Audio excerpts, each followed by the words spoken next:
Rajasthan Royals ने 16,000 करोड़ का offer ठुकरा दिया। कितने का? 16,000 करोड़ का। सवाल ये कि क्या था ये ऑफर, क्यों था, कहां से आया था, कौन दे रहा था, ये इंपॉर्टेंट है। आईपीएल 2026 28 तारीख से शुरू होने वाला है, लेकिन इससे पहले दो टीमों के लिए बड़ी चर्चा थी कि इन दोनों टीमों को खरीदा जाएगा। ये दोनों टीमें बिक जाएंगी, खिलाड़ियों पर कोई असर नहीं पड़ेगा, सिर्फ ऑनर का जो नाम होता है ना बोर्ड पर, वो चेंज हो जाएगा। ये दो टीमें थी, आरसीबी और आरआर, यानी कि सबसे पहला टाइटल जीतने वाली और सबसे आखिरी टाइटल जीतने वाली दो टीमें, 2008 से 2025 तक की कहानी बयां करने वाली टीमें। इन दोनों टीमों के लिए अलग अलग बिजनेसमैन और इन्वेस्टर्स ने बोली भी लगाई है। रॉयल चैलेंजर्स बैंगलोर यानी कि आरसीबी की कीमत $2.1 बिलियन से ऊपर मानी जा रही है। $2.1 बिलियन से ऊपर, यानी कि लगभग पूरी बीसीसीआई की वैल्यू। दूसरी तरफ राजस्थान रॉयल्स, कीमत उतनी नहीं है क्योंकि पहले के बाद कभी जीते नहीं हैं। आरसीबी के पास प्लेयर्स भी बड़े हैं, विराट कोहली, एबी डिविलियर्स की लेगेसी है, फिर आप डिफेंडिंग चैंपियन भी हैं, प्लस फैन फॉलोइंग बहुत बड़ी। दूसरी तरफ राजस्थान, संजू सैमसन और चले गए हैं, पहले के बाद दोबारा जीते नहीं हैं, उतनी कीमत वैल्यू वाली नहीं है, लेकिन अब उन्होंने इन्वेस्टर्स को इशारों में बड़े सिग्नल दे दिए। दरअसल उन्होंने लगभग 16,000 करोड़ रुपए की डील को ठुकरा दिया, यानी कि मना कर दिया। यानी कि क्लियर मैसेज है कि 16,000 करोड़ नहीं, इससे ज्यादा दोगे तब हम बात करेंगे, हमें बिकने से दिक्कत नहीं है, बस अमाउंट ज्यादा होना चाहिए, सही कीमत लगाइए, हर चीज की सही कीमत होती है। खैर, राजस्थान रॉयल्स नहीं बिकी। 28 तारीख से आईपीएल शुरू हो जाएगा और मीडिया रिपोर्ट्स के मुताबिक रॉयल्स ने सीपीसीपी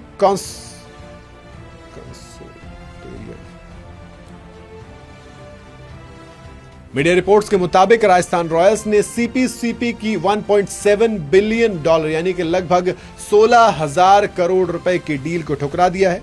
यानी कि ये ऑफर जो दिया गया था राजस्थान रॉयल्स को खरीदने का, वो सीपीसीपी कंसोर्टियम की तरफ से आया था, $1.7 बिलियन का। इस फैसले से राजस्थान के मालिकों ने यह बता दिया है कि वो अपनी कीमत ज्यादा आंक रहे हैं। खैर, ये बाकी इन्वेस्टर्स के लिए सिंपल सा मैसेज है कि आप अगर रॉयल्स को खरीदना चाहते हैं तो जरा रॉयल वाली बोली लगाइए। सीपीसीपी United states of Canada, सीपीसीपी United state और कनाडा में फैली एक इन्वेस्टमेंट बैंकिंग और प्राइवेट इक्विटी कंपनी है। रिपोर्ट्स के मुताबिक सीपीसीपी के मालिक निशा सचदेवा और देवजीत गुप्ता हैं। इन्होंने 2 हफ्ते के अंदर पूरी पेमेंट करने का वादा भी किया था। इतनी मोटी फर्म है भैया कि 16,000 करोड़ रुपए 2 हफ्ते में दे देंगे, लेकिन बावजूद इसके राजस्थान रॉयल्स के बोर्ड ने, जो ऑनर्स हैं, उन्होंने ये ऑफर ठुकरा दिया। संजू सैमसन के जाने के बाद राजस्थान रॉयल्स की कमान फिलहाल तो रियान पराग के हाथ में, हालांकि हल्के लगे हैं थोड़े से, बट दोस्त यू नेवर नो कब कौन सा चैप्टर कहां से शुरू हो जाए। असम की कप्तानी कर चुके हैं, एक्सपीरियंस तो है। अब टीम एक नए दौर की शुरुआत करेगी संजू सैमसन के जाने के बाद। अब रियान पराग की एरा में एंट्री हो रही है। कई सारे कप्तान देखे, लेकिन संजू सैमसन फेस बन गए थे राजस्थान रॉयल्स का। रियान पराग ये देखना दिलचस्प होगा बन पाएंगे या नहीं। राजस्थान ने 2008 में आईपीएल से शुरुआत की थी खिताब की जीत के साथ। इसके बाद शेन वॉर्न बसु लेजेंडरी कैप्टन बन गए थे, जिन्होंने T20 नहीं खेला, लेकिन T20 में एज अ कैप्टन ट्रॉफी जिता दी। उसके बाद से राजस्थान रॉयल्स कुछ खास कर नहीं पाई। और अब रॉयल्स अपनी दूसरी ट्रॉफी के टारगेट से मैदान पर उतरेंगे। रवि बिश्नोई, रविंद्र जडेजा, रियान पराग, शिमरन हेटमायर, यशस्वी जायसवाल, वैभव सूर्यवंशी, स्क्वाड काफी मजबूत नजर आ रहा है। और अगर अब चलते चलते आपको ये बता देते हैं कि 11 कैसी हो सकती है। देखो, यशस्वी जायसवाल ओपन करेंगे, जाहिर सी बात है, साथ में वैभव सूर्यवंशी होंगे। ये दोनों डायनामिक ओपनर, दोनों को कूटना पसंद है, दोनों लेफ्ट हैंडर्स हैं, दोनों अच्छी फॉर्म में भी हैं। तो वैभव सूर्यवंशी अभी 190 बना दिए थे इन्होंने डोमेस्टिक क्रिकेट के अंदर, फिर सेंचुरी भी लगाई थी। और बताने की जरूरत नहीं कि कैसे प्रैक्टिस सेशन में भी जडेजा के ओवर में 3 छक्के लगाए, ये बात अलग है, 3 बार कैच आउट भी हुए।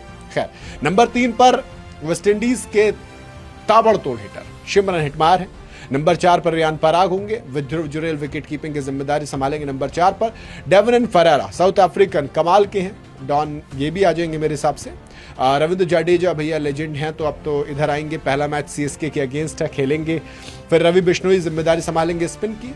पेस में जॉफ्रा आर्चर लीड करेंगे, क्विनम मफैक का साथ देंगे, संदीप शर्मा का साथ होगा, और इंपैक्ट प्लेयर के तौर पर शुभम दुबे आपको अवेलेबल रहेंगे। तो ये टीम बन रही है, लेकिन देखते हैं कि 16,000 करोड़ की वैल्यू को ऊपर ले जाने के लिए आपको क्या करना पड़ेगा? आपको सबसे इंपॉर्टेंट चीज जो करनी पड़ेगी वो ये करनी पड़ेगी कि आपको ट्रॉफी जीतनी पड़ेगी। क्या लगता है, ट्रॉफी जीत पाएंगे? बताएंगे जरूर कमेंट के अंदर।